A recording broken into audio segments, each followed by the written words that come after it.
Hai Jum, hari ini aku akan nge-recap alur cerita film Mr. Six. Film ini berkisah tentang Lau Power atau biasa disebut Mr. Six.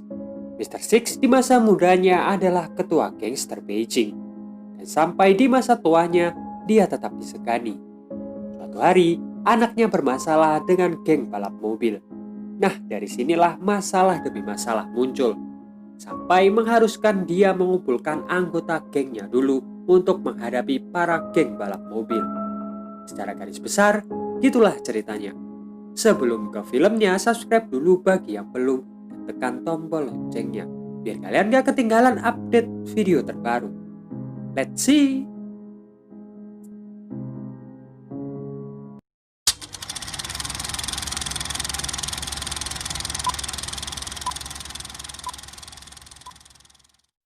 Kita langsung diperkenalkan Mr. Six, si gangster pensiun yang menikmati paginya berkeliling. Di sepanjang jalan, banyak sekali orang yang menyapa dan menghormatinya. Sampai dia mendengar keributan dan dia datang untuk melihatnya. Di sana ada polisi yang memukul orang tua. Orang tua itu bernama Denzhao. Dia dulu tangan kanan Mr. Six. Mr. Six menanyakan apa yang sebenarnya terjadi. Lalu polisi itu menjelaskan kalau dia akan menyita gerobaknya. Tapi Denzhao melawan dan merusak mobil polisi. Mr. Six kemudian menasihati Denzhao untuk mengikhlaskan gerobaknya dan mengganti biaya mobil yang rusak. Tapi sebelum pergi, Mr. Six bilang ke polisi tersebut kalau masalahnya belum selesai. Karena Mr. Six menjunjung tinggi keadilan, Denzhao diminta untuk membalas pukulan polisi tadi. Polisi tadi meminta maaf dan Mr. Six menasihatinya agar tidak selalu menggunakan kekerasan. Dari scene ini bisa kalian lihat betapa pesona Mr. Six masih tersisa. Bahkan polisi tidak berani membuat masalah dengan dia. Besok paginya, Mr. Six membuatkan gerobak baru untuk Denzhao. Dan di sini mereka membahas Bobby, anak Mr. Six yang kabur dari rumah dan gak pernah kembali. Siangnya, dia mendapat telepon dari kepolisian kalau temannya sedang dipenjara. Dia pun pergi ke salon. Salon itu milik Hua Xiaxi, salah satu anak buah Mr. Six. Mr. Six meminjam uang untuk membebaskan temannya. Singkat cerita, Mr. Six mendapatkan uang dan membebaskan temannya. Namanya Men Zhan-er atau biasa dipanggil Scrapper. Dia juga salah satu tangan kanan Mr. Six dulu. Dari Scrapper inilah Mr. Six mendapatkan alamat Bobby yang baru. Besoknya, dia pergi ke sana, tapi yang dia temui bukanlah Bobby. Di sana, cuma ada temannya. Temannya ini cerita kalau Bobby sedang dalam masalah. Beberapa hari yang lalu, Bobby pulang dengan wajah yang babak belur. Bobby bilang akan membalas dendam dan tiba-tiba tadi pagi beberapa orang membawanya pergi. Lalu, Mr. Six diperlihatkan video Bobby sedang berciuman dengan perempuan. Ternyata, perempuan itu pacar ketua geng balap mobil. Setelah Bobby dipukuli, dia menggores mobil ketua geng tersebut. Lalu, Mr. Six pergi ke beberapa kenalannya dan bertanya apa yang sebenarnya terjadi. Dari sini Mr. Six dapat info kalau mobil yang dirusak Bobby adalah Ferrari Enzo. Dan dia juga dapat info kalau mereka adalah anak orang-orang kaya yang berkuasa. Malamnya, dia bertemu salah satu anggota geng balap tersebut. Dia menyamar sebagai pengantar barang. Dan di sini Mr. Six dapat info ketua geng tersebut bernama Chris. Besok paginya, Mr. Six berkumpul dengan anak buahnya. Lalu Scrapper menyarankan untuk menghabisi geng tersebut, dan Mr. Six memintanya untuk gak gegabah dulu. Siangnya, Mr. Six pergi ke bengkel tempat geng tersebut berkumpul.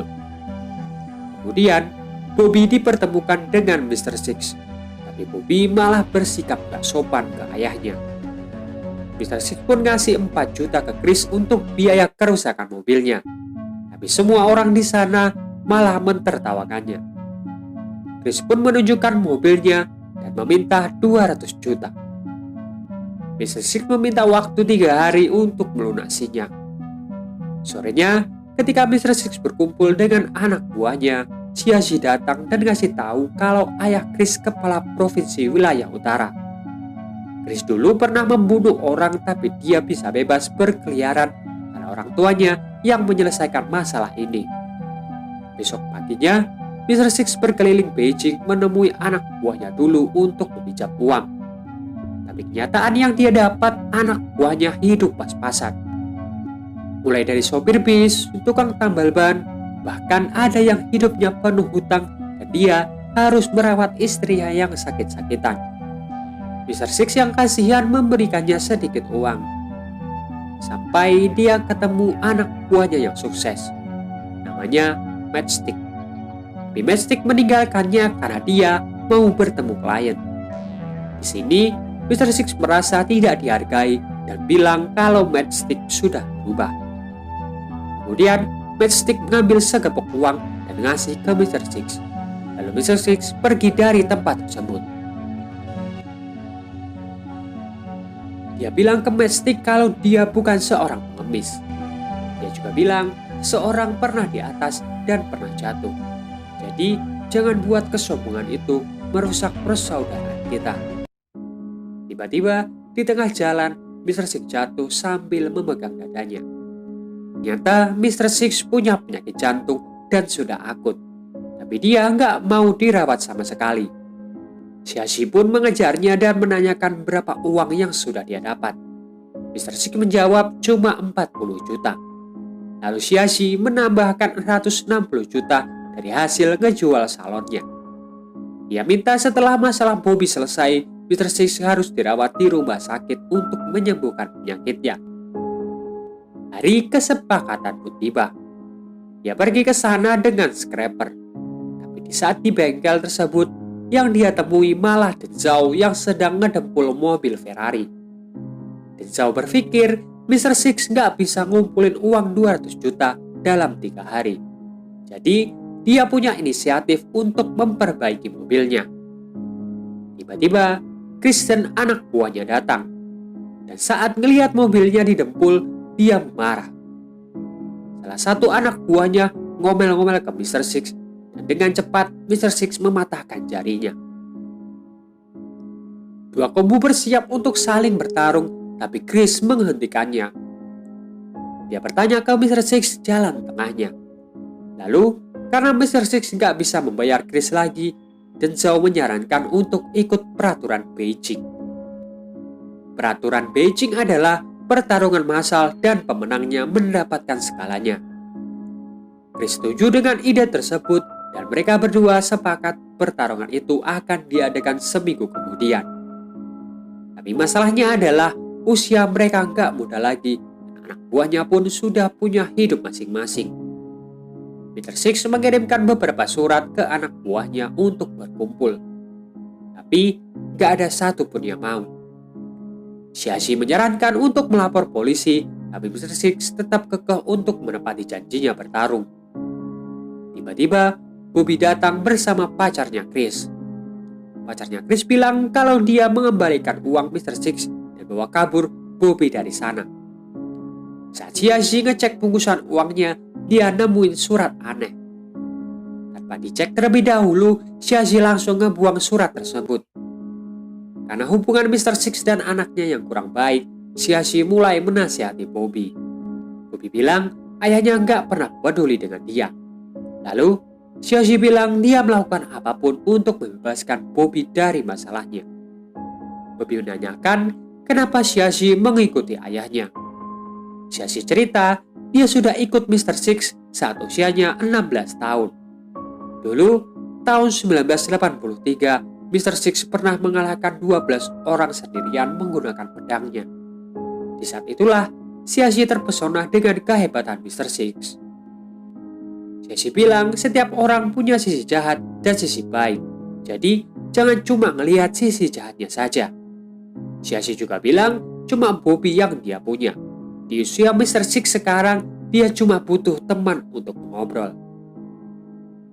Dari nasihat Xiaxi itulah, Bobby mulai terketuk hatinya, dan hubungan dia dan ayahnya semakin membaik. Lalu mereka berdua sepakat membuka kafe setelah masalah ini selesai.